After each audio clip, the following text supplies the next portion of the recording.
옆에 계신 분들과 반갑게 한번 인사하겠습니다. 반갑습니다. 잘 오셨습니다. 이렇게 한번 인사하시고, 네, 한 번 더 인사하겠습니다. 사랑하고 축복합니다. 네, 오늘이 날씨가 조금 흐려서 그런지 여러분 텐션이 좀 떨어지시는 모양인데, 다시 한번 할렐루야 이렇게 서로에게 다시 한 번만 인사하고 저희 말씀 듣겠습니다.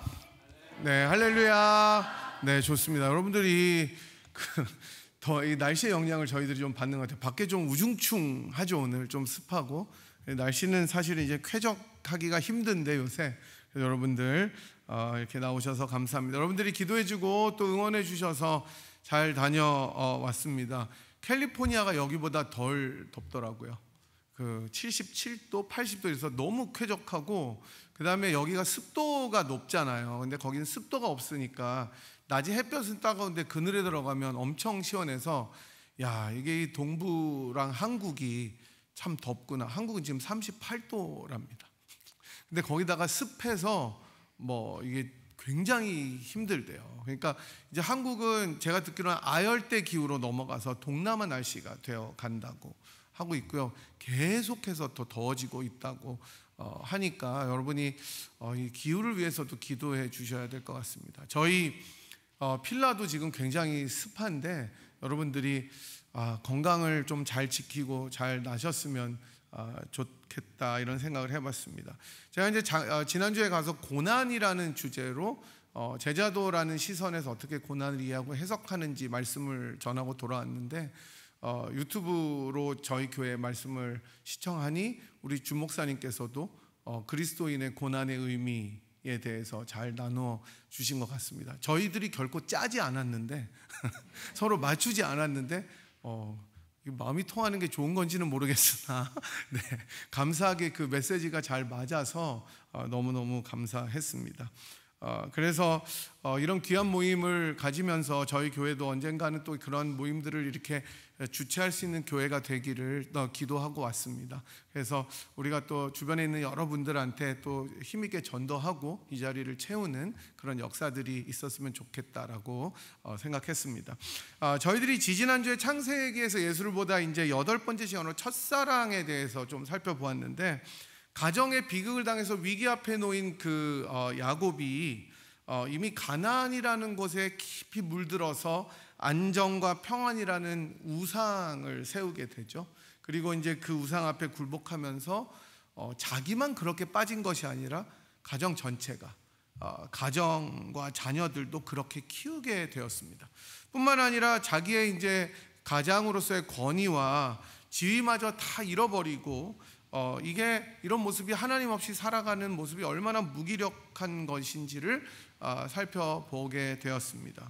유일한 해법은 무엇이었냐면 하나님을 처음 만나고 감격했던 첫사랑의 자리로, 즉 베델로 올라가는 것이었습니다. 하나님보다 더 사랑했던 우상들을 다 갖다 버리고 하나님만을 섬기겠다고 결단할 때, 그렇죠, 모든 위기들이 사라지는 것, 이게 진짜 저는 신기한 일 같습니다. 그러니까 하나님 앞에 우리들이 이게 마지노선을 친다고 하잖아요. 물러날 데가 없이 하나님을 딱 우리들이 붙잡을 때 하나님께서 해결해 주시는 것, 이게 참 놀라운 신앙의 결단인 것 같습니다. 우리 역시 이 세상이 계속해서 제공해 주는 안락함이나 하나님 없이 살아갈 수 있다는 유혹을 버리고 처음 주님을 만난 간격에 우리 몸을 맡길 때에 하나님께서 이 모든 것들을 새롭게 하신다는 것을 배웠습니다. 이제 오늘 9번째 시간인데 총체적 난국이라는 제목입니다. Total Crisis. 오늘 말씀 통해서 유다와 다말의 이야기를 가지고 얻는 은혜와 예수님을 발견하도록 하면 좋겠습니다. 여러분, 지난주에 제가 집회 갔을 때 페이스북을 켰더니 모든 페이스북의 피드마다 다 똑같은 이야기가 장식이 되었습니다. 여러분 혹시 보셨는지 모르겠는데, 이게 페이스북만 아니라 지난번 유인현 목사님이 오셨을 때 요새는 페이스북 안 하고 인스타 한다 그랬고 틱톡 한다고 그랬잖아요. 그 모든 SNS에 다 도배했던 사건이 있었습니다.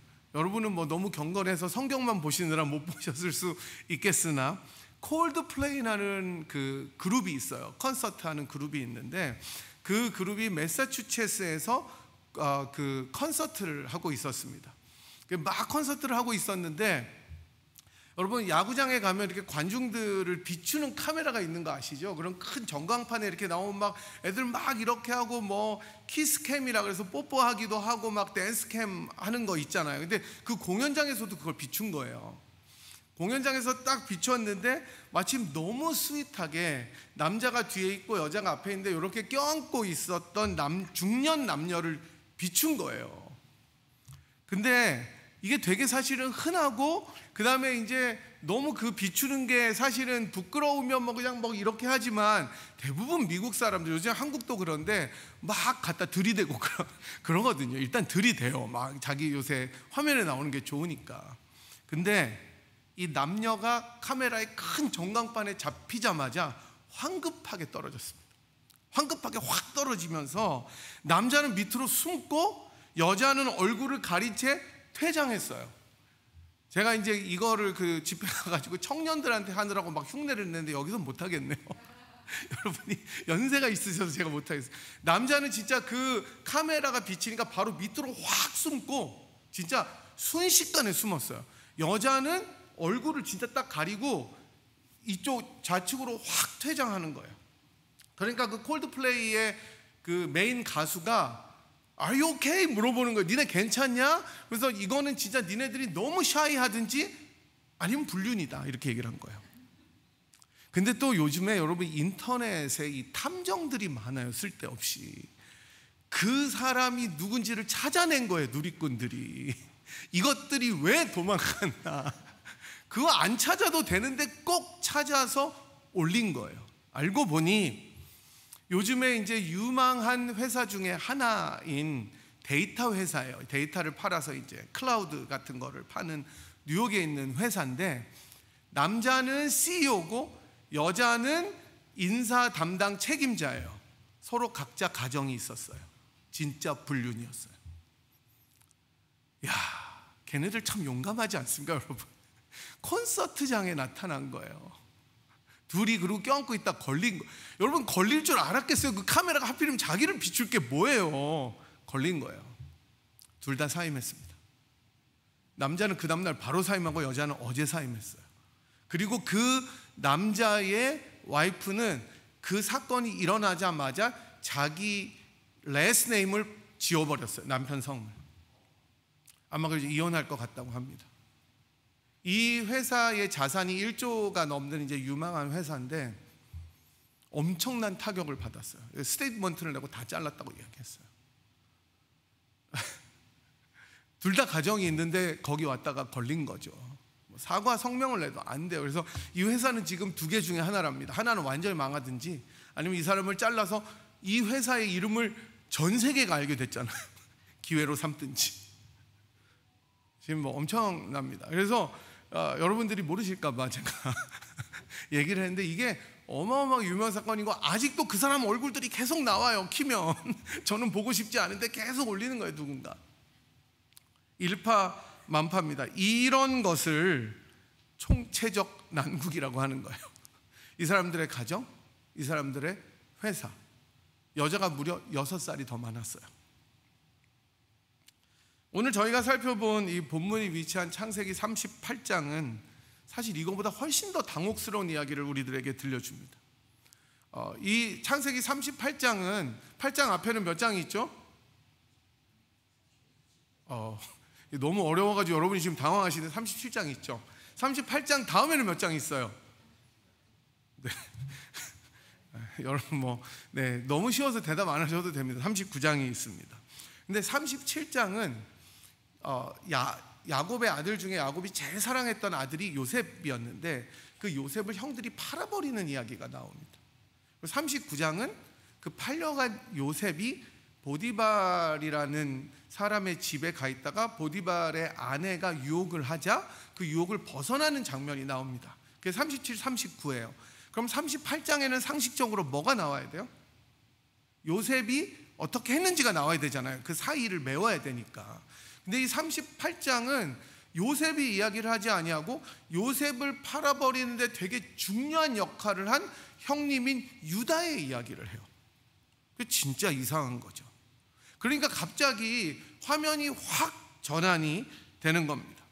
거기다가 오늘 우리들이 읽었던 이 유다의 이야기는요, 여러분 너무나 수치스럽고 그 공개하기가 힘든 이야기입니다. 감추어야 될 이야기인데 도대체 창세기 저자는 무엇 때문에 이 부끄러운 이야기를 38장에 이렇게 자세하게 기록했을까? 창세기 저자의 의도는 뭘까? 대부분 여러분 PR이 뭐냐 하면 피할 건 피하고 알릴 건 알리는 게 PR이잖아요. 그죠?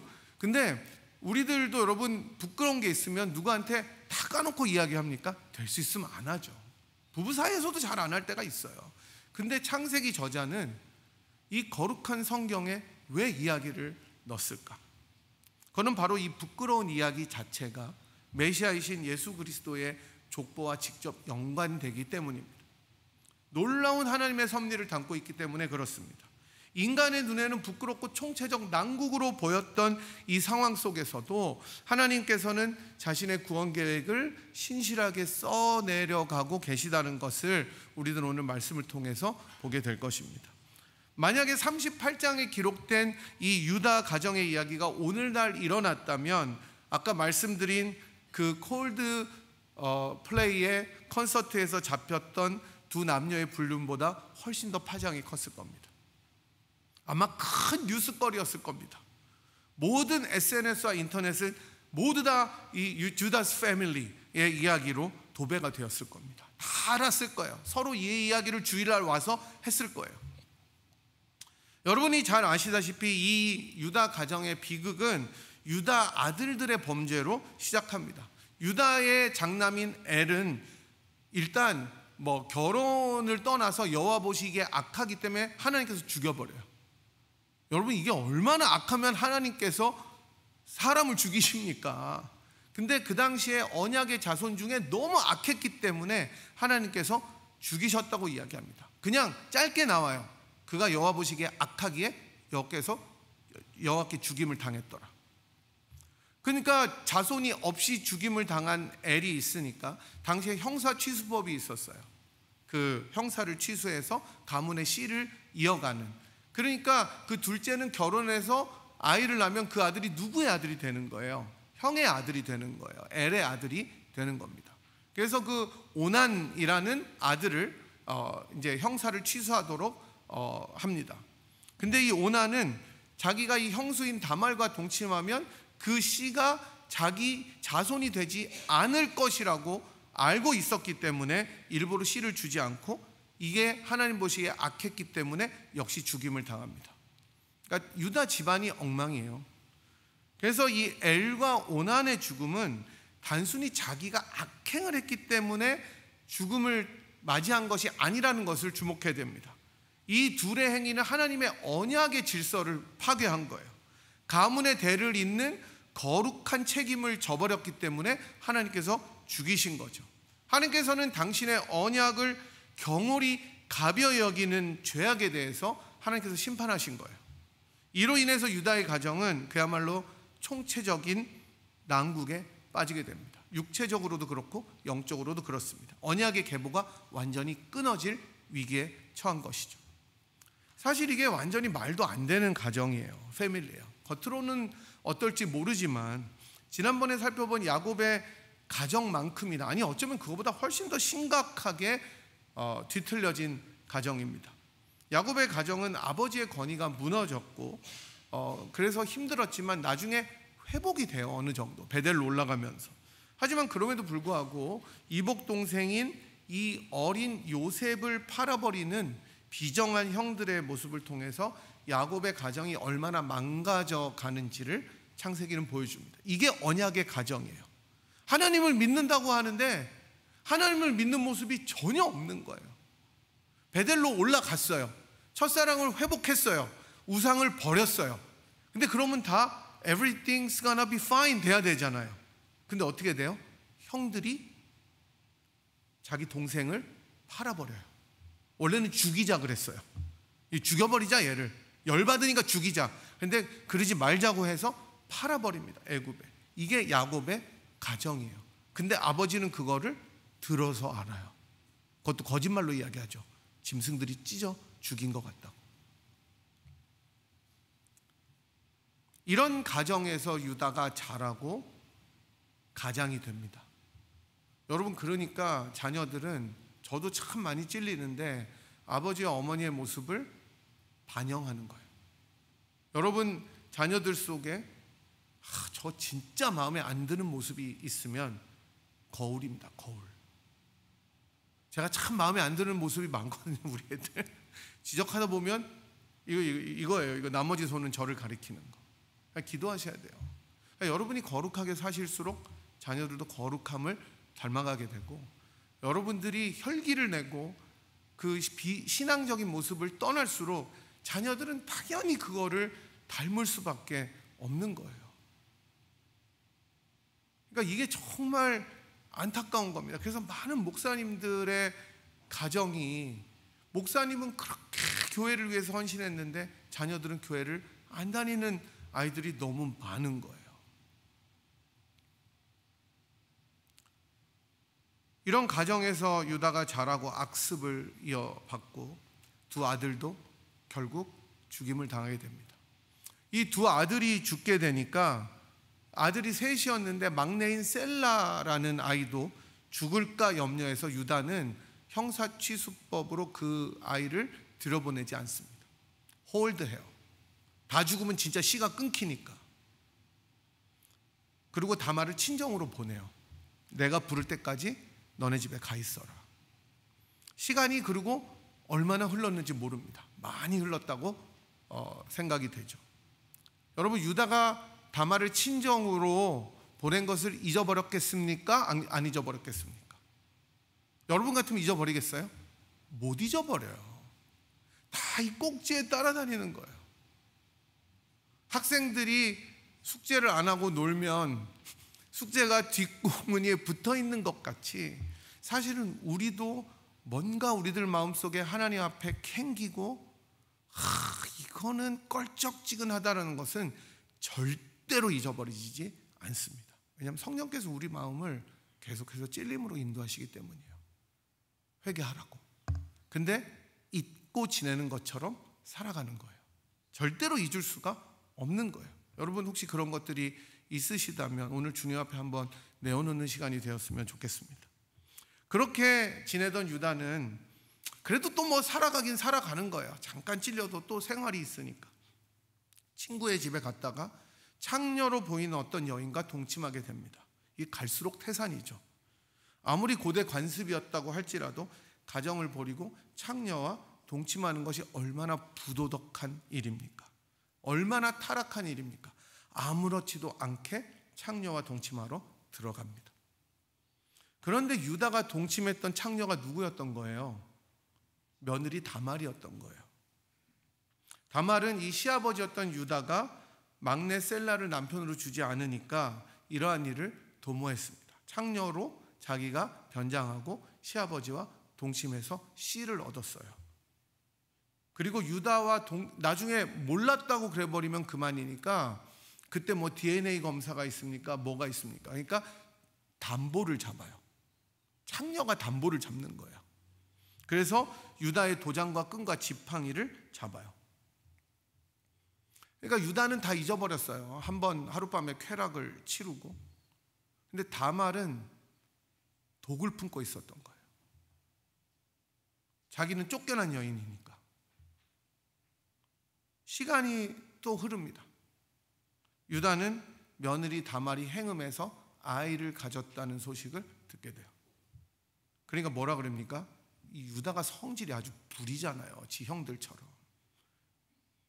여동생이 겁탈당했을 때 시므온과 레위와 그죠? 전부 다 합쳐서 다 죽여버렸잖아요. 그 세겜 족속을. 그러니까 뭐라 그래요? 며느리를 불살라 버리라 그래요. 지가 한 짓은 생각 안 하고 며느리를 불살을 해요. 하지만 오늘 본문에서처럼 다말은 유다로부터 담보를 잡은 증거들을 보여줍니다. 유다가 깜짝 놀라면서 자기의 잘못을 뉘우쳐요. 얘가 옳다. 그리고 다말로부터 자기의 씨를 얻게 됩니다. 와, 진짜 비극이죠. 그들이 베레스와 세라였고 이 혼란과 절망의 한복판 가운데서 유다는 가문의 대를 잇게 됩니다. 다말로부터 얻은 쌍둥이의 이름이 베레스와 세라입니다. 오늘 본문인 창세기 38장 27절에서 30절은 이 쌍둥이의 출산 과정을 자세하게 묘사해 주는데, 출산 도중 한 아이가 먼저 손을 내밀어서 산파가 이제 쌍태니까 구별을 해야 되잖아요. 그러니까 붉은 실을 묶어주면서 얘가 먼저 나왔다라고 세라라고 이야기를 합니다. 세라의 뜻은 빛나다라는 뜻입니다. 빛남이라는 뜻입니다. 마치 장자로 태어나서 빛을 발한 것처럼 보여요. 그러나 갑자기 예기치 않게 손을 내밀었던 아이가 다시 들어가고 다른 아이가 그 태를 먼저 터뜨리고 나옵니다. 그래서 산파가 네가 어찌하여 터뜨리고 나오느냐라고 말하면서 그 아이의 이름을 베레스라고 짓습니다. 베레스라는 뜻은 터뜨리다, 뚫고 나오다, 돌파하다 이런 의미를 가지고 있습니다. 이 장면은 단순히 어떤 출산의 과정을 뛰어넘어서 하나님의 구원 역사가 인간의 기대와 질서를 뒤엎고 역설적인 방식으로 진행될 것을 보여줍니다. 세라가 먼저 나올 것처럼 보였지만 베레스가 예기치 않게 터뜨리고 나옴으로써 장자권을 얻게 되는 거예요. 야곱이 장자권을 얻었던 것처럼 결국 이 베레스는 다윗의 조상이 되고 마지막으로 예수 그리스도의 족보에 이름을 올리게 됩니다. 그래서 마태복음에서는 다말에게서 베레스를 얻고 이렇게 나오는 거죠. 사랑하는 성도 여러분, 우리 삶에도 때때로 모든 것이 뒤죽박죽이 될 때가 있습니다. 저도 그런 적이 많이 있었어요. 내 힘으로 풀 수가 없는 일들이 찾아올 때가 있어요. 어디서부터 손을 대야 되는가, 총체적 난국이 있을 때가 있습니다. 계획했던 것들이 다 틀어지고 관계도 깨지고 때로는 건강도 무너지고 미래가 불확실해지는 상황 속에서 헤어날 수 없는 깊은 수렁에 잠긴 것 같은 기분을 느낄 때가 있습니다. 우리 자신의 힘으로는 도저히 해결할 수 없는 막다른 골목에 임패스라고 하죠. 다다른 것 같은 절망감과 혼란에 휩싸일 때가 있습니다. 마치 유다의 가정처럼.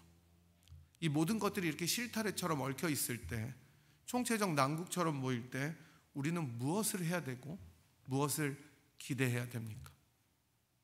사실 오늘 본문 자체는 이에 대한 해답을 제공해 주지 않습니다. 그리고 끝나요. 그러니까 이게 보면 비극이에요. 딴 사람들이 보면 유다가 진짜 죽일 놈이구나. 하지만 우리가 성경의 큰 이야기, 영어로 메타 내러티브라고 하는 큰 이야기는 이러한 유다 가정의 총체적 난국이 어떻게 해결되는지를 보여줍니다.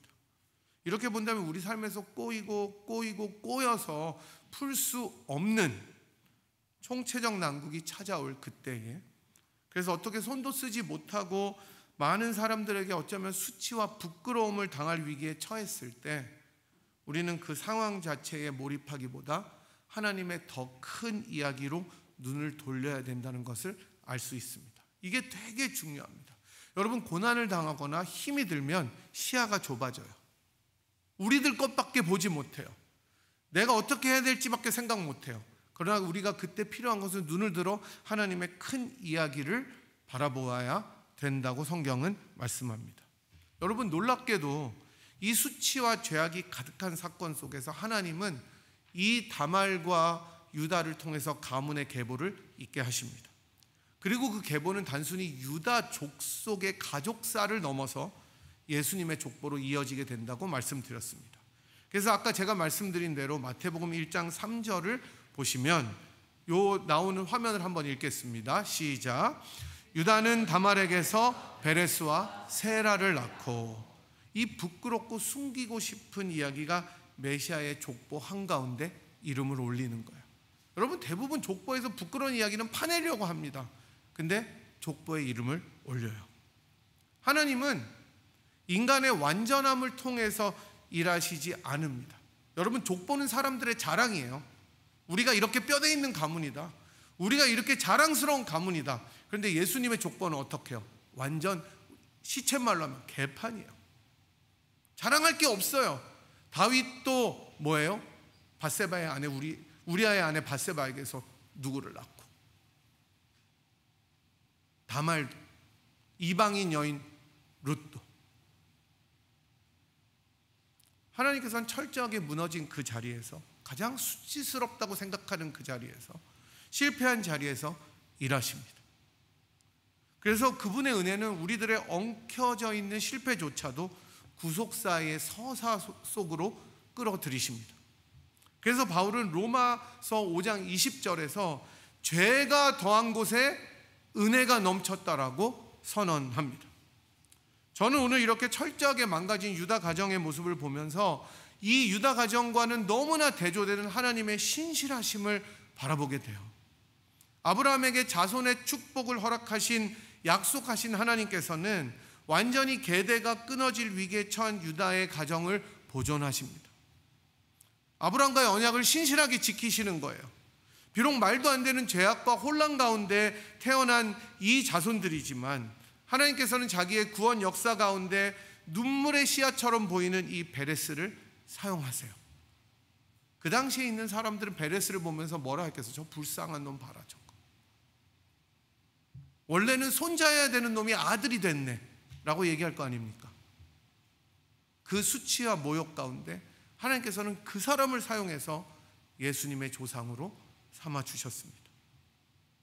이러한 사실을 보면서 우리는 하나님의 광대하신 계획과 지혜 앞에 그저 겸손해야 됨을 느끼게 되는 거예요. 하나님께서는 인간의 죄악과 연약함에도 불구하고, 악함에도 불구하고 자신의 언약을 신실하게 지키시는 좋으신 하나님이 되심을 믿으시기 바랍니다. 그렇다면 여러분, 하나님은 왜 이 부끄럽고 복잡한 유다의 가문을 통해서 메시아를 오게 하셨을까? 더 빛나는 곳으로 오게 하셨을 수도 있었을 텐데 굳이 왜 이런 애들을 선택하셔서 오게 하셨을까? 왜 장자인 루벤이나 둘째 시몬이나 레위가 아니라 셋째 유다였을까? 이 질문에 대한 대답은 여러분이 아시다시피 첫째 루벤은 자기 스텝마더리랑 잤잖아요. 아웃. 시몬과 레위는 그때 세겜 족속을 멸할 때 아주 주도적으로 역할을 했기 때문에 아웃. 그 다음에 유다잖아요. 근데 유다는 사실은 아웃인데 하나님께서 사용하셨어요. 그러니까 여기서는 어떤 인간의 something 때문에 하나님께서 택하신 게 아니에요. 사실 유다가 제일 시쳇말로 쪽팔린 일을 한 거예요. 너무 안 좋은 일을 한 거예요. 그러니까 도덕적으로 유다가 옳았기 때문에 그러냐? No way, 아니라는 거예요. 훨씬 더 근본적인 이유는 하나님이 원래부터 그런 분이시기 때문이에요. 이게 무슨 말이냐면 우리가 읽었던 오늘 고린도전서 1장 27절에서 29절을 보시면 더 정확하게 나옵니다. 우리가 그 말씀을 다시 한번 화면 보시면서 읽도록 하겠습니다. 시작. 하나님께서 세상에 미련한 것들을 택하사 지혜 있는 자들을 부끄럽게 하시고 약한 것들을 택하사 강한 것들을 부끄럽게 하시며 천한 것들과 멸시받는 것들과 없는 것들을 택하사 있는 것들을 폐하려 하시나니 이는 아무 육체라도 하나님 앞에서 자랑하지 못하게 하려 하심이라. 여러분, 이 말씀은 단순히 세상에 있는 약한 사람을, 약자를 배려하라는 말씀이 아닙니다. 그 정도가 아닙니다. 이 말씀은 복음의 핵심을 정면으로 선포하는 구절입니다. 인간의 자랑을 철저히 무너뜨립니다. 스스로 의롭게 여기는 사람들, 스스로 설 수 있다고 생각하는 사람들, 스스로 정당하다고 자기를 justify 하는 사람들을 하나님은 부끄럽게 하신다는 겁니다. 여러분, 이 세상은 강한 자를 흠모합니다. 똑똑한 자를 선망합니다. 배운 자를 부러워합니다. 그리고 훌륭한 사람을 주목합니다. 이게 세상의 방식이에요. 그러나 하나님의 선택은 뭐라는 거예요? 완전히 반대라는 거예요. 가장 약한 사람, 가장 무가치해 보이는 사람, 심지어 존재조차 없을 것 같은 사람들을 하나님은 부르신다는 거예요. 유다와 다말이 그렇습니다. 부끄러움이 있고 수치가 있고 불의와 혼란으로 얼룩진 이 가문이 하나님의 선택 가운데 구속사의 계보를 이루는 거예요. 인간적으로는 도저히 납득할 수 없는 선택인데, 얘네들 말고 다른 사람을 선택하면 훨씬 좋았을 텐데 요셉을 선택했으면 어땠을 것 같아요? 훨씬 더 반짝반짝하잖아. 애굽의 총리이고 하나님의 비전을 받고 모든 꿈을 해석할 수 있는 능력의 사람, 자기 가문을 일으킨 자수성가한 위대한 사람. 거기서 예수님이 나오면 얼마나 좋아요. 근데 하나님께서 그렇게 하지 않습니다. 하나님은 이런 방식으로 일함으로써 어느 육체도 하나님 앞에 자랑하지 못하게 하십니다.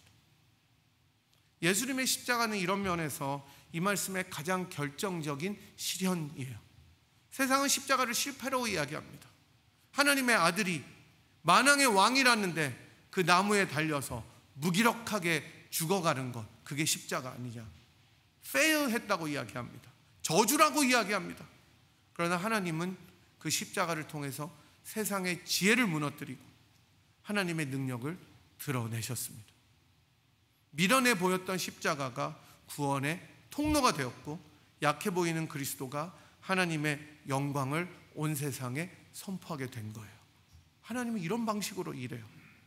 이게 비밀이에요. 우리가 제일 약할 때, 우리가 아무것도 할 수 없다고 느낄 그때에, 그래서 다 나는 기브업하고 I have nothing 이렇게 이야기할 때 하나님이 everything으로 채워주시는 것입니다. 그러므로 이 말씀은 단지 유다와 다말의 이야기가 아니라 여러분과 저의 이야기가 되는 것입니다.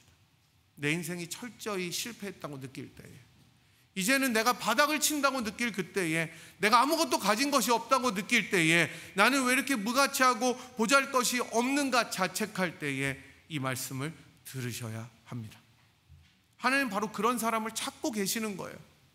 세상은 버렸지만 하나님은 포기하지 않으시는 사람, 스스로는 소망이 없지만 하나님이 은혜로 붙드시는 사람, 하나님만 자랑할 수밖에 없는 그 사람을 하나님은 오늘도 찾으시고 택하고 계십니다.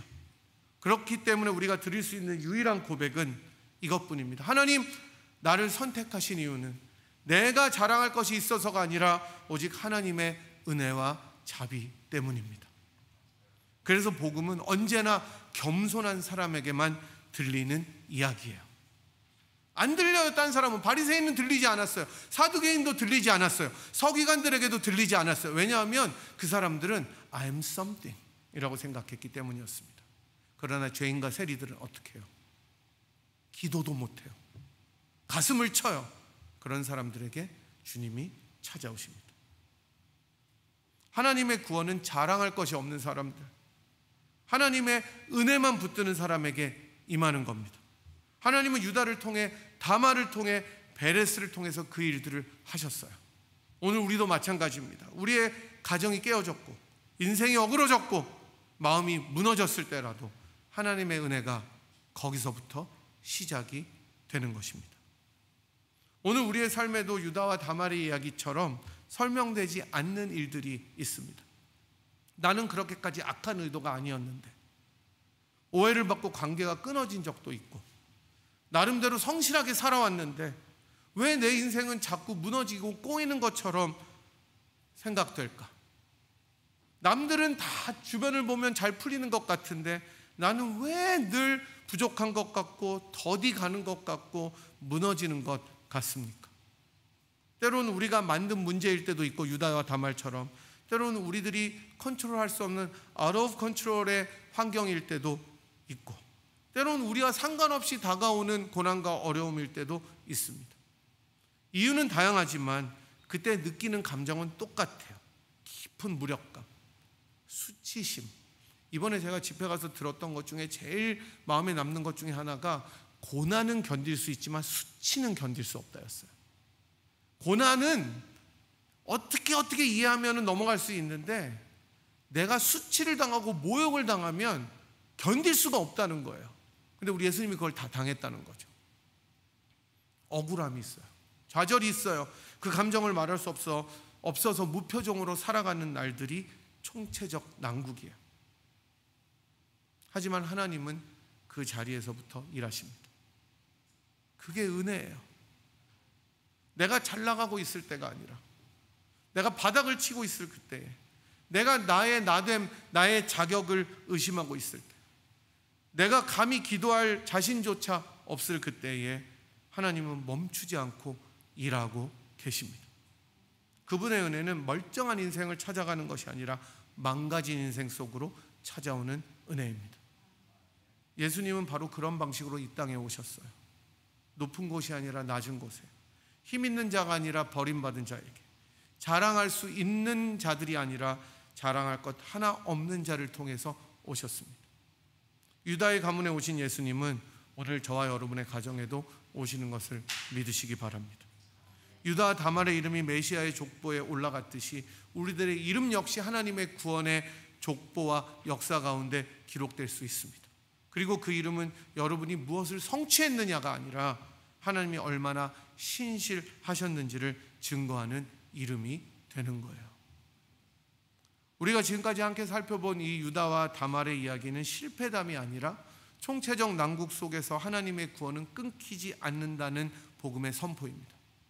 인간이 만들어버린 가장 복잡하고 어두운 상황조차도 하나님의 구속사를 막을 수가 없어요.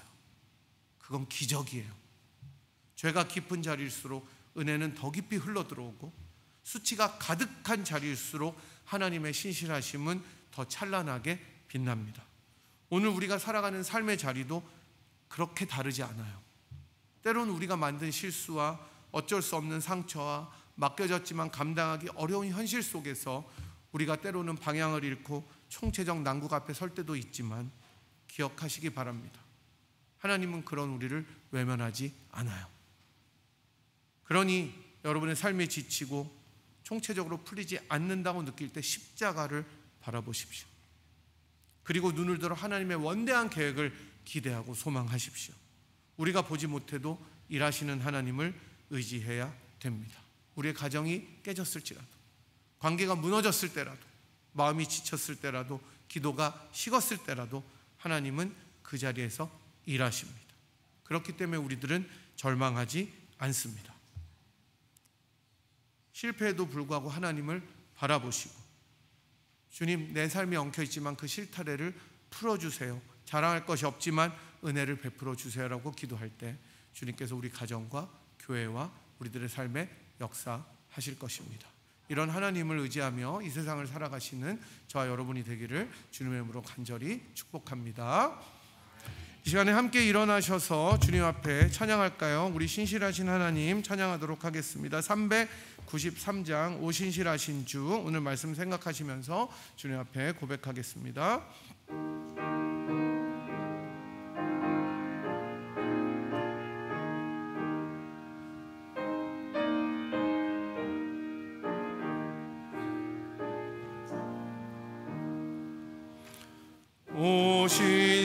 오신실하신 주 내 아버지여, 늘 함께 계시니 두려움 없네.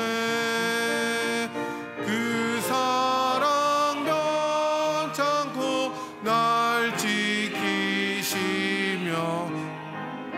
어제나 오늘이 한결같네. 오신실하신 주, 오신실하신 주, 날마다 자비를 베푸시며 일용할 모든 것 내려주시니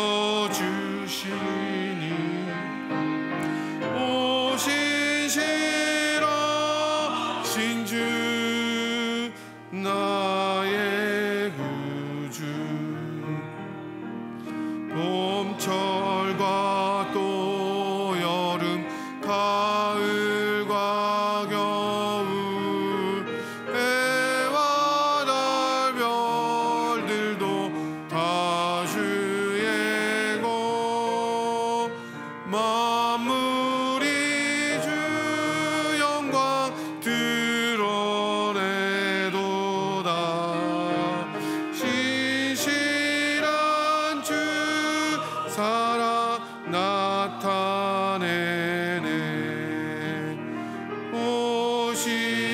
오신실하신 주, 오신실하신 주, 날마다 자비를 베푸시며 일용할 모든 것 내려주시니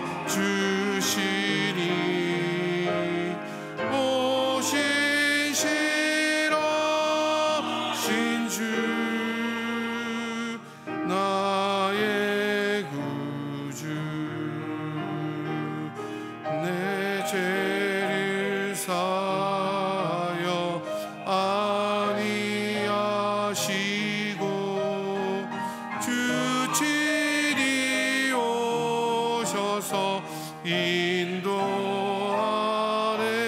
오늘의 힘되고 내일의 소망, 오늘의 힘되고 내일의 소망, 주만이만 복을 내리시네. 오 신실하신 주, 오 신실하신 주, 날마다 자비를 베푸시며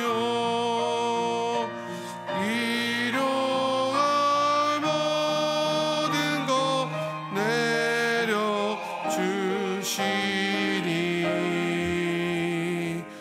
오 신실하신 주, 나의 구주. 시간에 우리 다시 한번 주님 앞에 나아가며 기도하도록 하겠습니다. 여러분이 가지고 계신 문제가 무엇입니까? 여러분이 가장 어쩌면 감추고 싶고 부끄러워하는 문제가 있으시다면 이 시간에 주님 앞에 내려놓고 기도했으면 좋겠습니다. 주님께서 바로 그 내려놓은 그 자리에서, 바로 그 가장 수치스럽고 부끄럽다고 여기는 그 자리에서, 그 자리로부터 주님은 일하십니다. 주님께서 그 문제를 해결해서 정말로 우리들의 슬픔이 기쁨이 되고, 기쁨으로 띠띠우고 베옷을 벗기고 정말로 좋은 옷으로 입히시는 것을 믿으며 하나님의 신실하심을 의지하게 되려고 기도했으면 좋겠습니다. 그 문제를 주님 앞에 내어놓고 간절한 마음으로 이 시간에 주여 한번 부르고 주님 앞에 힘차게 통성으로 기도하도록 하겠습니다. 주여! 아버지 하나님, 이 시간에 우리 성도님들 가진 모든 문제들을 주님 앞에 내려놓습니다.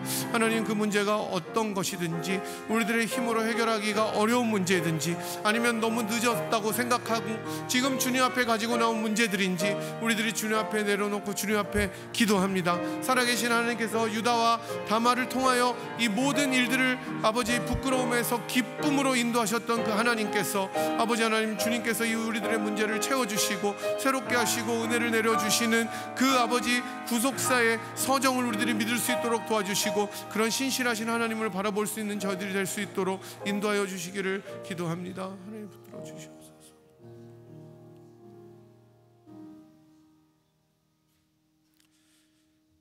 하나님 아버지, 우리들이 믿음의 여정을 걷다 보면 주님의 신실하심을 믿고 있다고 하면서도 여전히 우리들 마음속에 가지고 있는, 우리들을 뒤따라오는 문제들이 있음을 고백합니다. 아무리 주님 앞에 울부짖어도 해결되지 않은 것 같은 문제들이 있고, 또 우리들이 벗어버리려고 해도 우리들 마음속에 깊게 상처가 남아 이것은 내가 주님 앞에 설 때까지 가지고 가야 되겠구나라고 떠올리는 문제들이 있는 것 주님께서 아십니다. 이 시간 저희들이 주님 앞에 그 모든 문제들을 내려놓습니다. 주님께서 그 자리에서 역사하시고 일하시고 주님 도와주시기를 기도합니다. 유다와 다말의 가정에 가장 부끄러운, 감추고 싶은 부분을 통해서 신실하심으로 역사하셔서 예수 그리스도의 계보를 완성하셨던 그 하나님께서 우리들의 연약함을 불쌍히 여기시고 십자가를 주신 것을 기억하며 다시 한번 예수 그리스도의 십자가 속에서 이 모든 것을 해결하시는 하나님의 신실하심을 붙잡을 수 있는 우리 한 명 한 명이 될 수 있도록 인도하여 주시옵시고, 우리들을 연약하고 불쌍히 여기신 하나님께서 날마다 우리의 걸음을 위로해 주시고 동행하시는 역사가 있도록 축복하여 주시옵소서. 그런 가정, 그런 교회, 그런 인생이 되도록 두 손 들어 은혜를 내려 주시옵소서. 지금은 우리를 위하여 자기의 몸을 다 찢으시고 우리를 하나님 앞으로 인도하여 주시고, 가장 부끄럽지만 능력이 되신 십자가를 통하여 우리를 새롭게 하시는 우리 구주 예수 그리스도의 무한하신 은혜와 그 아들을 버리시기까지 우리를 사랑하신 하나님 아버지의 극진하신 사랑하심과 성령 하나님의 위로 교통 충만하심이 우리들의 가장 수치스럽고 연약한 곳이 하나님의 일하심의 근거가 된다는 것을 믿고, 그 하나님의 신실하심을 쫓아 하루하루 살아가기로 결단하고 돌아가는 이 자리에 함께한 주의 백성들 한 분 한 분 머리머리 위에와 사랑하는 분야의 제단 위에 지금부터 영원토록 함께 하시기를 간절히 축원하옵나이다. 아멘.